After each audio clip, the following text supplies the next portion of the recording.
سي الزهير بغاشي لاسوسياسيون ديال القديشه كاعطيت الصحه تاقولني تندا اذن المسلاي في لونجاجمون في لا ليتراتور اونجاجي اي لا شونسون اونجاجي المسلاي في كاد شي طوح تيمور ليونيا لوا يلتا في كاد تمور لي نسرا في لونجاجمون نسالا ما تقولني وين متيكيا كن غاشي هاد ملالن وهاد مسلايين حتى رشا اول فلاسي يفنو داتاس لكن زعما غادي زوفلك يا زهير زولك في اللون قلاغ نساد سيرجي دي تدوك لا في كيف اغدي عرضن نخدم نوسكاسير ديبار يلها يقرز لاني سقسي العالية ذايني صراحة ثنا الغاشي بدن تتوض نستوقت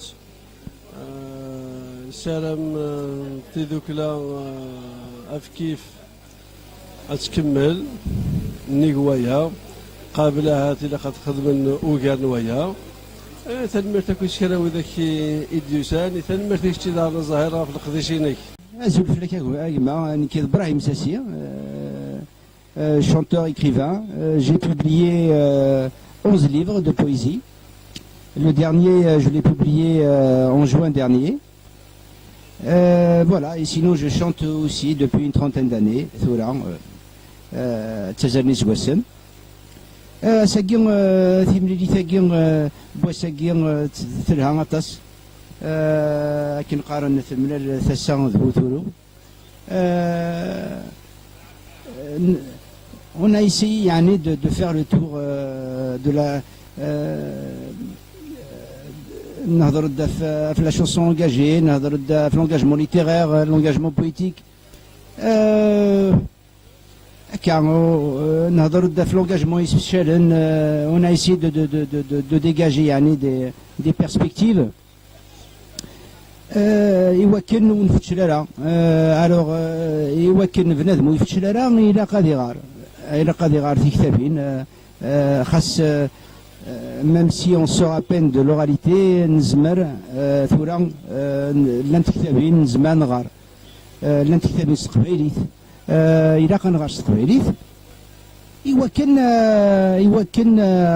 عقد في النيفر ذان وبنادم ويفتش لها غادي من سوين يبغى غادي يوض نكوني نبغى ثفاث ان شاء الله تناول وين يبغى نقار اما ياف اين نوذا ثياف وين ينوذا ثفاث يزمر تشاف ثمورتنا نزرع بلي ثمورتنا ذي الخصاص تصيك خصوصا ديز نكوني نبغى ثمورت اتنرني اتفجج une véritable démocratisation, même s'il y a des choses qui se font, ce n'est pas assez.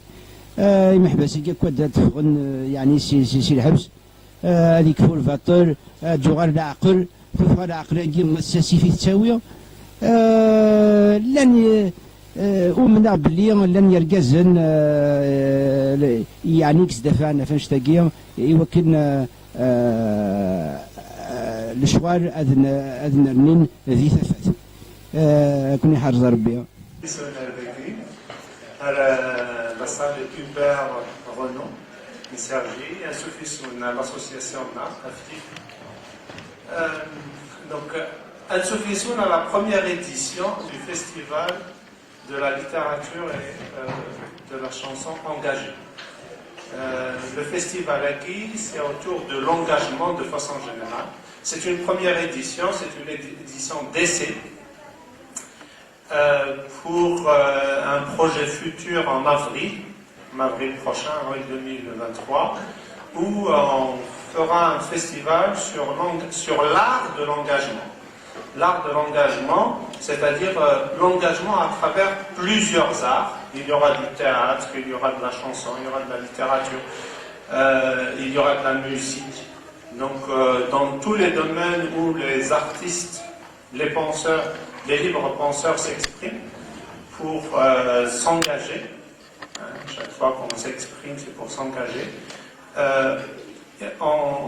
Seront à l'honneur, justement, lors de la prochaine édition qui aura lieu en avril 2023. Voilà. Donc, date symbolique à plus d'un égard, mais aussi c'est le printemps de toutes les révolutions. Pour cette première édition, nous avons vu un petit format avec 2 arts à l'honneur, la littérature et la chanson. Avec nous aujourd'hui, il y a des écrivains qui sont venus, non pas seulement pour présenter leurs œuvres, mais aussi pour discuter de cette thématique, l'engagement. Donc, aux prochaines 30 ou 60 minutes, nous parlerons de l'engagement, de sa définition, des différentes formes d'engagement, des visions qu'ont ces auteurs ou ces penseurs de l'engagement. Donc, sans plus tarder, je vous parle un petit peu du déroulement. Donc, nous avons 3 étapes. Dans la première étape, nous allons parler de conception de l'engagement, les différentes formes de l'engagement. Et ensuite, deuxième étape, les auteurs parleront de leur propre engagement. Et enfin, nous poserons une question d'ordre général. C'est pour extrapoler, c'est pour aller plus loin. Comment l'engagement est perçu aujourd'hui, notamment à l'ère des causes. C'est-à-dire que chacun s'engage pour une cause, mais on ne voit pas la vue d'ensemble de l'engagement. Il y a la cause écologiste, il y a la cause identitaire, il y a la cause linguistique. Il y a des causes, mais est-ce qu'on pourrait trouver un fil conducteur entre toutes ces causes-là, ce qui constituerait peut-être l'essence même de l'engagement? Le débat est ouvert et donc vous pouvez aussi intervenir par vos questions et vos réflexions. Sans plus tarder, je pose la première question. Qu'est-ce que l'engagement? Et je donne la parole aux auteurs pour qu'ils se présentent, pour qu'on puisse les connaître, et pour qu'ils nous donnent leur conception de l'engagement. Je commence par ma droite. Donc, Brahim Sassi.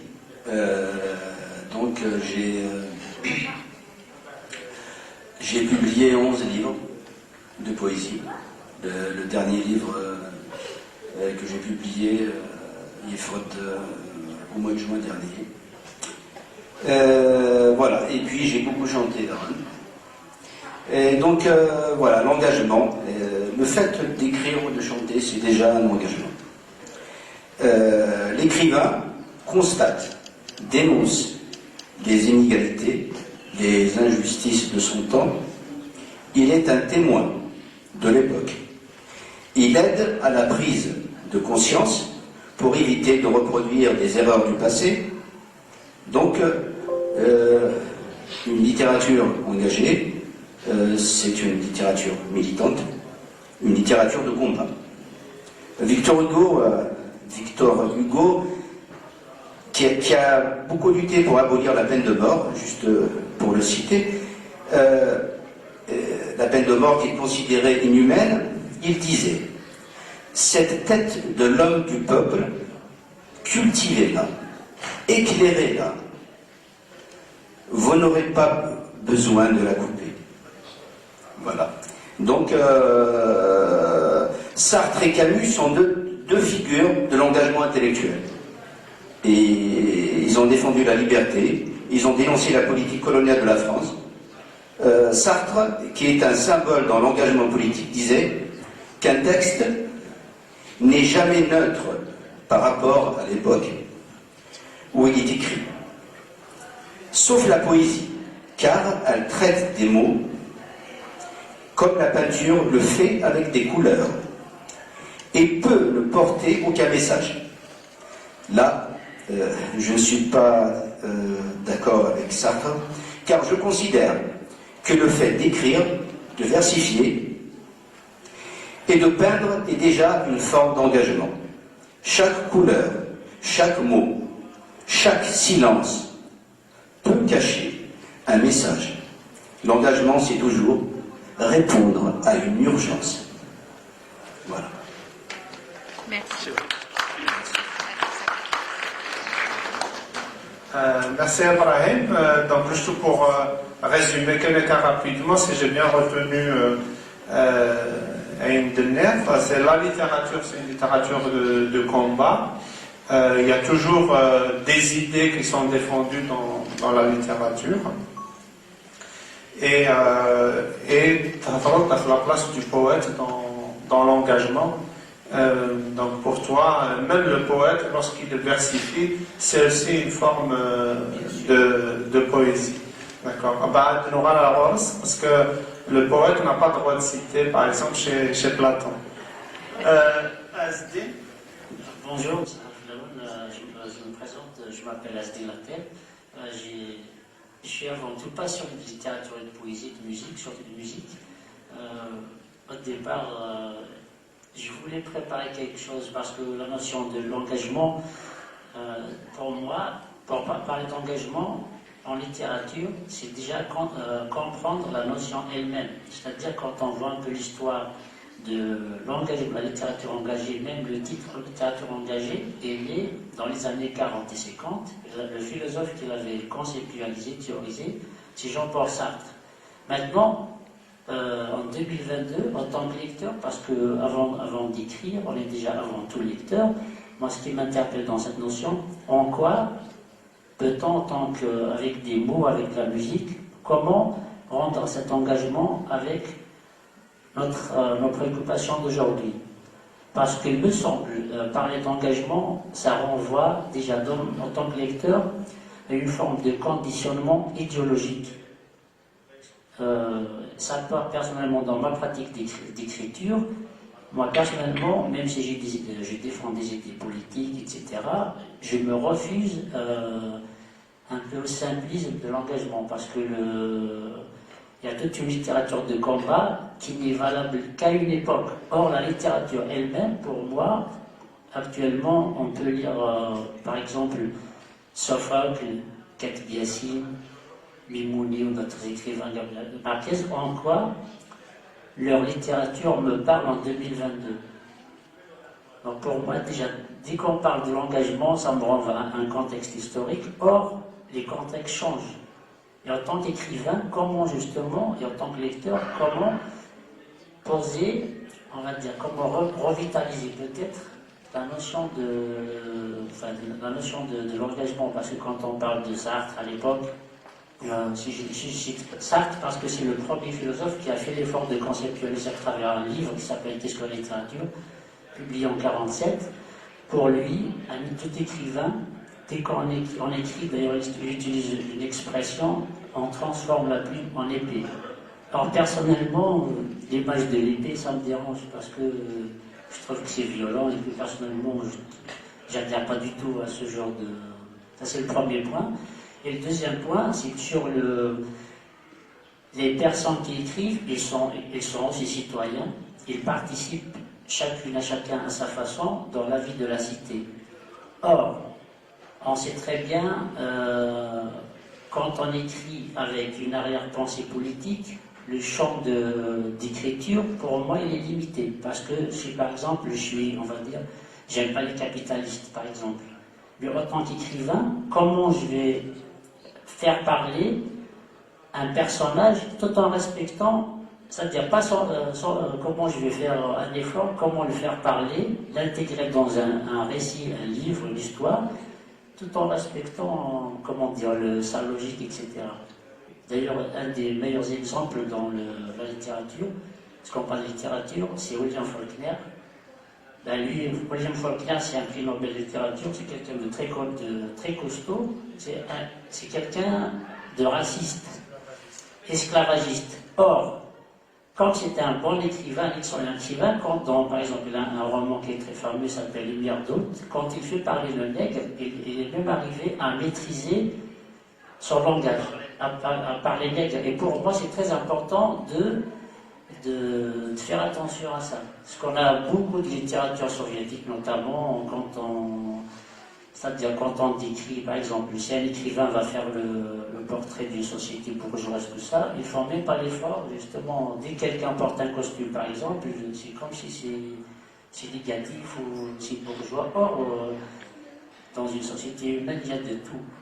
Donc, après, en tant que citoyen, bien évidemment, le fait d'écrire, de chanter, c'est prendre part à quelque chose. Sauf que ce quelque chose, à mon sens, il ne doit pas être conditionné et embrigadé par les idéologies, par les partis politiques, etc. Donc voilà. Et surtout, il y a aussi un autre problème, je tiens beaucoup, les sociétés comme la nôtre, où il n'y a pas beaucoup de lecteurs et lectrices, il faut le dire. Parfois, je me demande, moi, si j'écris, je sais pas, moi, je suis avant tout lecteur, mais si les gens ne lisent pas, par exemple,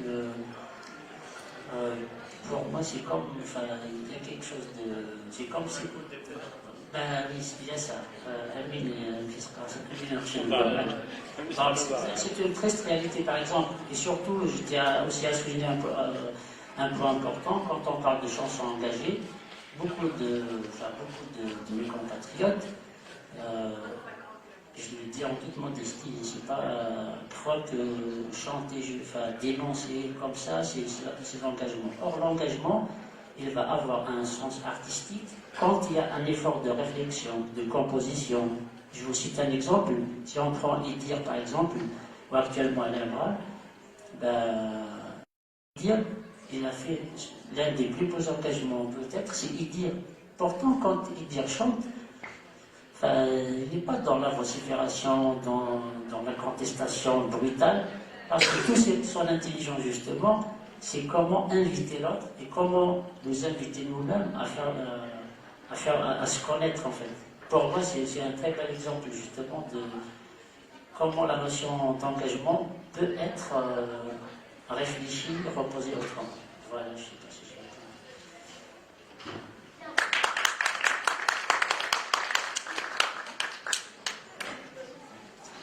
Merci. Juste pour reprendre ce que j'ai retenu de ton intervention, Asdi.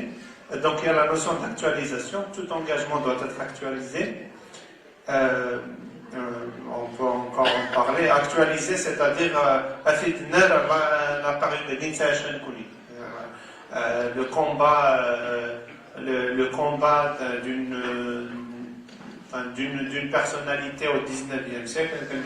Par exemple, à Victor Hugo, Lina, Victor Hugo était pour la colonisation de l'Algérie, mais il était sur d'autres points, il était contre la dictature, contre le coup d'État Napoléon III. Donc l'actualisation, comment actualiser le combat? Et moi je vais noter, est-ce qu'il y a par exemple des engagements atemporels, c'est-à-dire qui ne sont pas contextualisés? Parce que le problème de l'engagement, c'est que, et c'est ce que tu poses aussi comme question en fin de ton intervention, c'est la philosophie de l'engagement et non pas la dénonciation, les coups d'éclat. Les coups d'éclat, comment donner à l'engagement un esprit et pour qu'il soit justement, pour qu'il échappe à toute contextualisation. Il marche, ce qu'il ne marche pas. C'est ça le problème du contexte. Comment l'engagement, est-ce qu'il y a des causes, par exemple, pour lesquelles on peut combattre tout le temps? Je pense que oui, la liberté d'expression, par exemple. Voltaire, je ne suis pas d'accord avec ce que tu dis, mais je me battrai pour que tu aies le droit de le dire. Donc la liberté d'expression, je pense qu'on peut être d'accord que c'est un combat intemporel. Je voulais juste donner un exemple.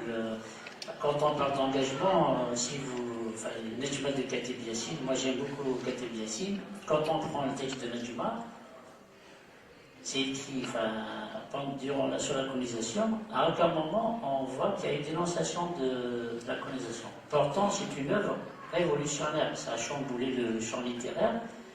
Quand on prend par exemple le Cadavre encerclé, c'est aussi une pièce politique, purement politique. c'est quelque chose de très très beau, enfin, pour les personnes qui connaissent pas ce texte, vraiment c'est très très beau.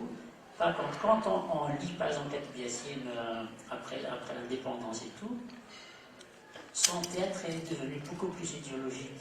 Moi qui aime Katib Yassine, je me sens très très mal à l'aise parce qu'il y a eu un conditionnement.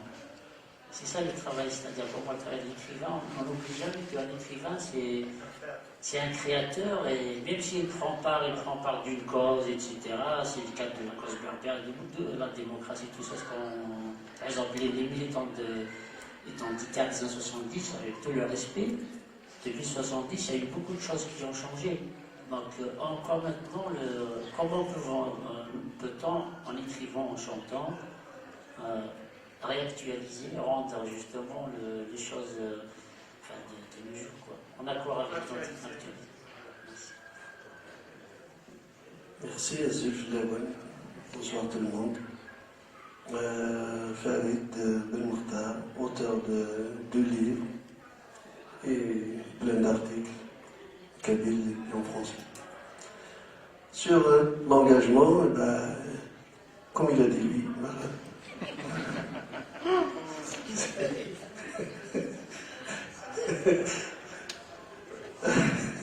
Voilà.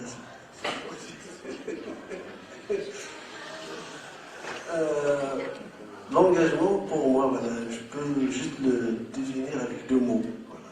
L'engagement, c'est pour moi, c'est l'action. Deuxième, c'est croyance, quelque chose. C'est quand on croit à une cause, à n'importe quelle cause, qu'on est vraiment actif, c'est-à-dire on milite, on s'engage. Voilà. L'engagement, il peut être vraiment intemporel, il peut être aussi limité à une durée, à une mission, voilà, de A vers B jusqu'à la fin de la mission. L'affaire est réglée. Voilà. Si on s'engage pour une indépendance de quelque chose, le jour que le pays est indépendant, la mission elle est finie. Et il y a des causes qui sont presque éternelles, comme je viens de donner l'exemple de la liberté d'expression. Il y a plein de causes qui sont justes d'ailleurs. Je ne pense pas qu'elles sont limitées dans le temps. Voilà. Et tout ça, un homme engagé, il n'y en a pas beaucoup dans le monde. Mais c'est une infime minorité d'hommes et de femmes engagés, c'est eux qui font le monde, qui changent tout. Les autres, et d'ailleurs c'est une infime minorité, si vous voyez dans ma mission en France, voilà, c'est un pays démocratique, c'est les grands partis, ils ont maximum 115 000, 130 000 adhérents, militants, devant 50 millions d'adultes. Voilà. Tous les partis politiques, on peut dire qu'il y a maximum 400 000 engagés politiquement qui sont là. L'engagement, après, il y a plein de thématiques. Il y a l'engagement politique, comme on a dit tout à l'heure, l'engagement politique, l'engagement pour une cause, soit écologiste, humaniste, même pour défendre l'ours de je ne sais pas de quelle région, voilà, il y a même de grandes associations qui s'engagent, mais vraiment d'une manière sérieuse pour les loups. Voilà. C'est un engagement. Voilà. Je me rappelle d'une petite anecdote. C'était à Stalingrad, marché comme ça, il y a un monsieur, je découvre ce jour-là le nom de cette association WWF. C'est une association qui est protection de la nature et des animaux. Voilà. Il vient, il me dit voilà, tu vas signer voilà, pour l'introduction de loups dans les Pyrénées. Ok.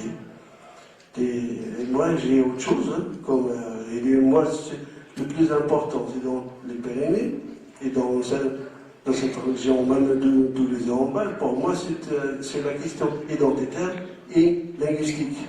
L'occitan n'est plus parlé, pour moi c'est le plus important. Voilà, il faut d'abord défendre cette langue occitane et cette culture qui l'a mené. Après, sa réponse, elle est très calme, très juste. Il me dit, oui, vous pouvez le faire vous-même, mais moi, je m'engage, je me passe pour des loups. Voilà, chacun, comment il voit cette affaire de l'engagement. En tout cas, il faut d'abord croire à une cause. Et l'engagement, c'est... Il faut activer, c'est l'action. Après, pour le reste, la définition qu'il y a, et Ibrahim, ils ont expliqué qui a conceptualisé le concept voilà, de l'engagement et tout, et je ne vais pas le répéter. Merci Farid. Donc, je retiens entre autres ce que tu as dit, la croyance et l'action, même si je ne suis pas très d'accord sur la notion de croyance et de croire en quelque chose. Ok. Ton intervention pose une nouvelle question et j'aimerais qu'on fasse un tour rapidement. Est-ce qu'il y a des causes plus importantes que d'autres? Puisque tu posais cette question. Pour moi, oui, je viens de faire ce parallèle entre la langue et le loup. Pour moi, c'est la langue qui prime, c'est mon identité. Après, si le loup existe ou n'existe pas, pour moi, c'est pas. Voilà, si je fais la priorité en tout cas, je ne suis pas du tout contre les loups. Hein. Là, ils peuvent vivre, il n'y a aucun souci. Mais pour moi, d'abord, c'est mon existence à moi. Voilà, c'est-à-dire, je reviens à cette affaire, c'est pas de croyance au déisme, je parle de croire à une cause. C'est ça que je souhaite dire. Pour moi, c'est mon existence en tant que, c'est-à-dire personne, en tant que personne qui appartient à une communauté. Cette communauté, elle doit exister sur tous les plans, comme toutes les autres communautés. D'abord, pour moi, c'est ça que, peut-être comme je suis issu d'une sorte d'ailleurs, là en tout cas, la majorité ici, de cette communauté khalil, qui est opprimée, minorée, peut-être c'est ça qui fait que moi, en tout cas, toute ma vie, j'ai fait que ça. Le reste, je ne me suis jamais engagé pour une autre cause. Hormis celle-là, je n'ai pas fait autre chose. En tout cas, c'est pour moi exactement la priorité. La priorité, merci. C'est la priorité, c'est vrai.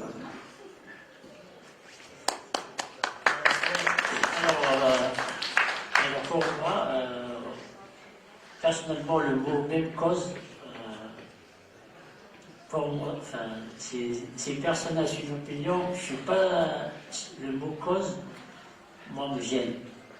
Pourquoi il me gêne? Parce que on ne peut pas, s'il y a vraiment une cause, c'est l'existence. Quelle existence? Une existence digne. Parce que quand on parle d'une cause, une telle cause, pour moi c'est réducteur parce qu'il y a tout un ensemble. Après, effectivement, là je partage avec Farid ce point, il y a une urgence. Comme là on parle de l'écriture, moi je tiens beaucoup à ce thème, c'est-à-dire en tant qu'écrivain, quand j'écris, par exemple, même si la première urgence, déjà c'est de dire, etc., parce qu'il y a un besoin profond, et ça c'est très très important. Donc le mot pour moi, le mot cause, il est très très réducteur, parce que dans une existence, il y a tellement de choses. Après, effectivement, il y a des urgences, parce qu'un écrivain, on va pas trop idéaliser ça, parce qu'un écrivain, il écrit parfois, comme dirait Mohamed, écrivain, parfois un ministre, comme on dit.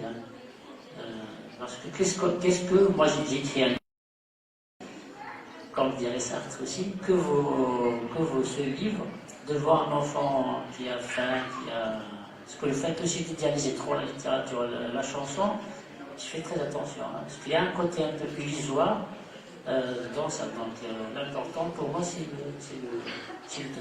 l'ensemble avec évidemment l'urgence. Je ne sais pas si j'ai répondu. Je pense que c'est par petits bouts. C'est là que chacun dans son domaine s'engage d'une certaine façon.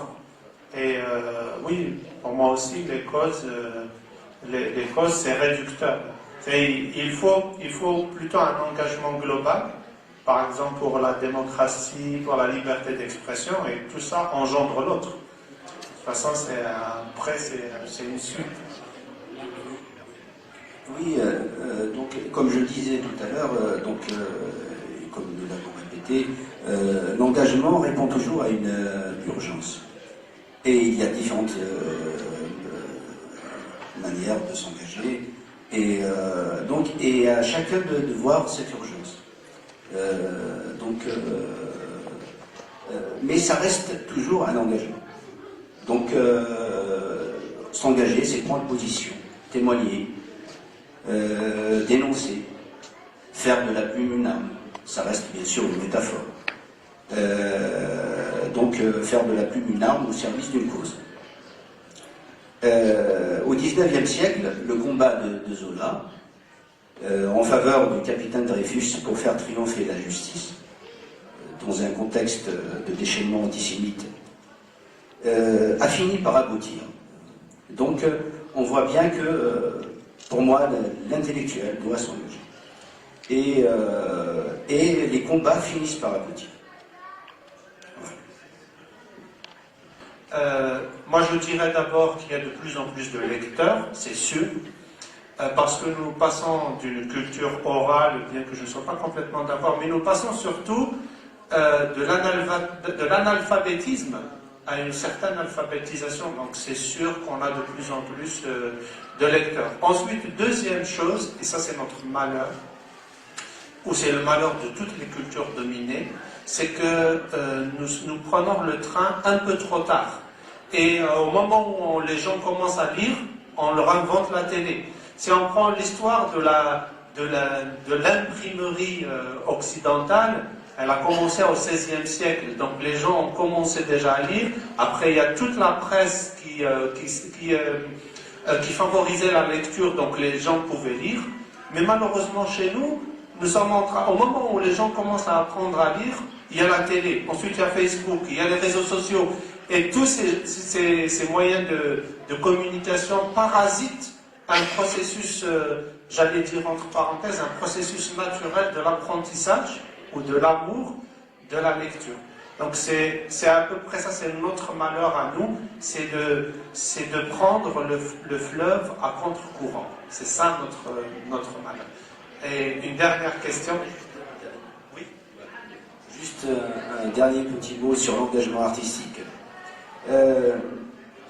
Alors, Jean Ferrat disait, l'art peut donner la conscience à chacun de la nécessité de changer le monde. Georges Brassens, lui, disait, seul un changement profond de l'homme changera le monde. Et j'ai peur que l'homme ne soit pas prêt de changer. Moi, je pense que l'engagement artistique peut changer l'homme. Je suis optimiste et je voudrais qu'on ait une pensée pour Slimane Azem, qui est le père de la chanson engagée. Hassan Harash vient de publier un fabuleux livre sur Slimane Azem. Je le remercie. Résilience et blessure. Et je voudrais qu'on ait aussi une pensée pour Mahadou Blounès, qui a payé de sa vie son engagement. Merci. Dernière question. Vous m'entendez, Sophie Laouen? Donc, dans les hommages que vous venez de faire de la RSSI, ça serait bien aussi de rajouter un très bel hommage à notre ami Ismaël Medjbar, qui devait être, j'espère qu'il sera là avec nous tout à l'heure. C'est une forme d'engagement. Évidemment, l'engagement est une notion qui est un peu compliquée, aussi simple et compliquée à définir. Donc, si on peut le résumer, l'engagement en lui-même, c'est juste... donc, avant toute chose, Farid a dit que c'est une action, mais avant toute chose, c'est d'abord un effet d'une conscience, d'une prise de conscience par rapport à quelque chose. Sartre aurait dit que c'est une décision volontaire en faveur d'une action quelconque, d'un engagement quelconque. Et j'aurais voulu signaler aussi, enfin souligner un tout petit peu que l'engagement, d'après ce que vous avez dit dans le débat, est aussi une question intemporelle. Ça peut être éphémère, l'engagement peut être éphémère. Farlier dire que je me suis engagée à défendre le fait que Farlier qui Sarline, etc. Ou alors ça peut être intemporel. Vous avez des manazim, effectivement, des qui se sont engagés auparavant. Mais elle dit l'engagement, que ce soit Mouloud Mamri, que ce soit Cathy Yassine, évidemment, qui sont engagés. ماشي كنساع خنار مي ولا غور يمازيغا القضيه لا تصبوث ماونين ساعه ما فهم سولا لا كل تيلاوي ناس با باسكو تسامتوس mais l'engagement il a plusieurs formes, il n'a pas d'âge, il n'a pas de sexe, il n'a pas de religion, il n'a pas. Je voulais rebondir à ce que vous avez dit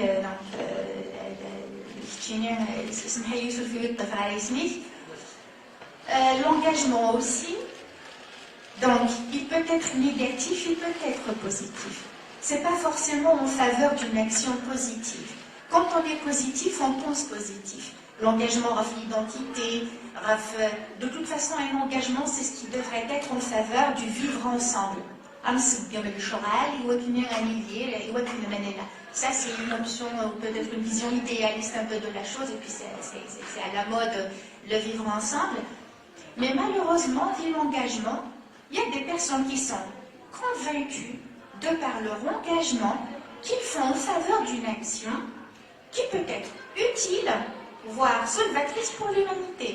L'actualité au Sénégal, donc l'Iranienne qui a été assassinée pour une histoire de voile, Nedrit encore une manifestation contre la décennie noire. Donc, à une manifestation, il y a une contre-manifestation. Et les personnes qui sont en train de faire actuellement une contre-manifestation pour le port du voile en Iran, elles le font par prise de conscience. Moi, je dirais que c'est une manipulation politique, religieuse, j'ai ma façon d'analyser les choses, mais alors, ces personnes-là, ils sont convaincus. Les personnes islamiques, c'est un engagement pour eux. Les personnes, les personnes qui font la colonisation et l'esclavagisme, ils ont cette conviction. Parce que l'être humain est aussi compliqué que la notion d'engagement. Venez me à gauche, venez à droite. Mais vous avez évoqué quelque chose, la mise à jour de l'engagement. Avant la mise à jour de l'engagement, il faut éviter que l'engagement soit essoufflé ou lié à l'engagement. Quand on s'engage évidemment pour des causes comme la nôtre, la cause identitaire, la cause culturelle, la cause civilisationnelle, la condition féminine aussi, il n'y a pas que la condition de l'expression, de la liberté d'expression, même les causes, mais la mise à jour effectivement, la façon dont on militait il y a quelques années à Mefmezir,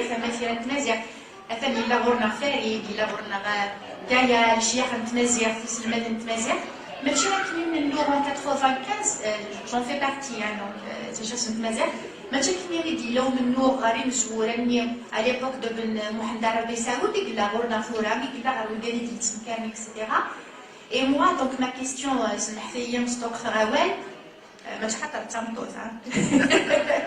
donc tout simplement, donc vous avez bien fait de parler de la mise à jour de l'engagement, mais surtout donc qui a abordé cette thématique. Comment faire pour éviter l'essoufflement d'un engagement pour une condition, pour une cause? Une condition, il y en a qui disent la cause, on les battrait en faveur d'une cause, c'est réductif. Une condition quelconque. La condition comme toi, ça me corrige, ça me l'écologie. Donc, il faut faire parce qu'il faut il fait cher.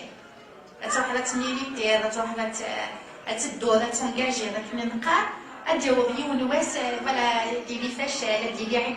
la déception, donc comment juste tout simplement éviter tout ça?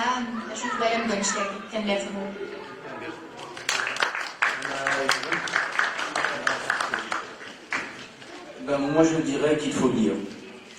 Il faut lire, j'espère que nos engagements, nos écrits aideront à la démocratisation de l'Algérie, qui mérite beaucoup mieux. Et donc il faut lire Mouloud Firaoun, il faut lire Mouloud Mamri, Tara Jaoud, Youssef Zirem et tant d'autres. Et il faut lire en kabyle. Il faut lire en kabyle. Merci. Merci. Merci pour votre question. Sur ma réponse, l'engagement. À mon sens, à vous entendre parler, c'est très révélateur. Personnellement, l'engagement, si je m'engage à quelque chose, ça veut dire j'ai des convictions. Comment rester fidèle à soi-même? Pour moi, c'est ça, parce que quand on dit l'engagement, pour moi, ça, je me méfie beaucoup de ça. C'est-à-dire, si je suis engagé, si je suis fidèle, par exemple, j'ai des opinions politiques, comment faire pour rester fidèle à moi-même?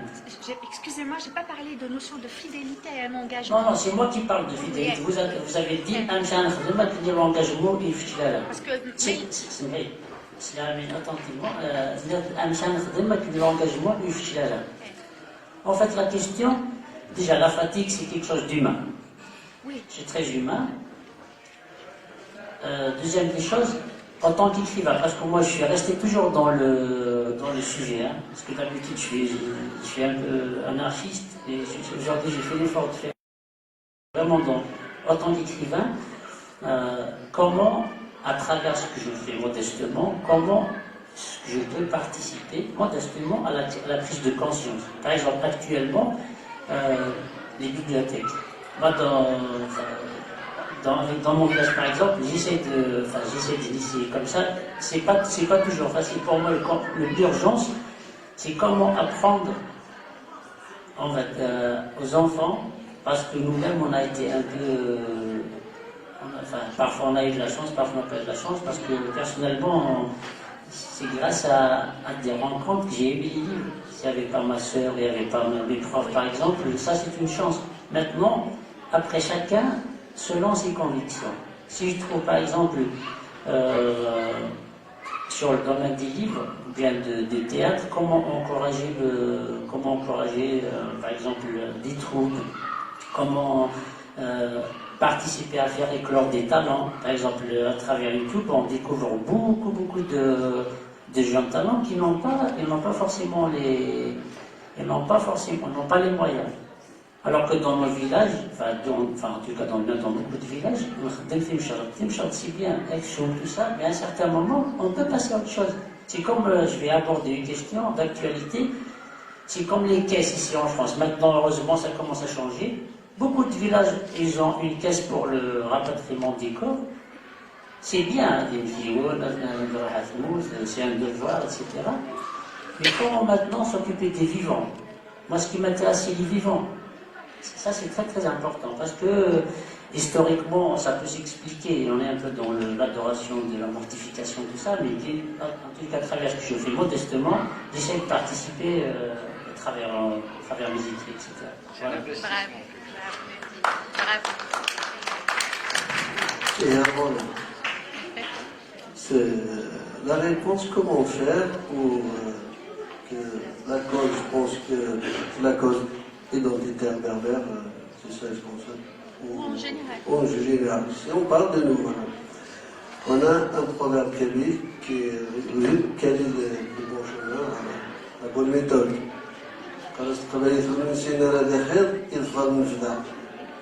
Voilà. Il suffit de regarder les autres peuples qui ont réussi, pas de faire comme eux. Sinon, si on est des génies, on va inventer une autre méthode. Voilà. Pour le moment, je ne pense pas qu'on a toutes ces capacités pour inventer quelque chose de nouveau, mais on peut quand même reproduire les autres qui ont bien réussi. Voilà, c'est ça. Voilà. J'ai entendu le jeune tout à l'heure, il a parlé c'est des lobbies, s'il faut faire. S'il faut passer par là, on passe par là. S'il faut faire autre chose, il faut faire autre chose. Voilà. En tout cas, il faut tout faire pour réussir, pour y arriver. Voilà. En tout cas, si nous sommes encore là, c'est que le combat continue, l'engagement continue. Voilà. Et ça fait déjà 27 ans. Daniel. Merci. Donc je vais finir par donner une réponse aussi possible. C'est grâce à des rencontres comme celle-ci que l'engagement peut se maintenir, hein, juste se maintenir. Et donc je tiens pour finir à remercier nos invités, Brahim Sassi, Farid Belmokhtar, Azdin Latel pour leur précieuse contribution. Je vous remercie aussi vous pour la qualité de votre écoute, pour la qualité de vos questions et pour votre engagement. Vous êtes aussi engagés et je vous invite donc à la suite de notre journée, de ce qui va suivre. Merci encore une fois et à la prochaine. Merci.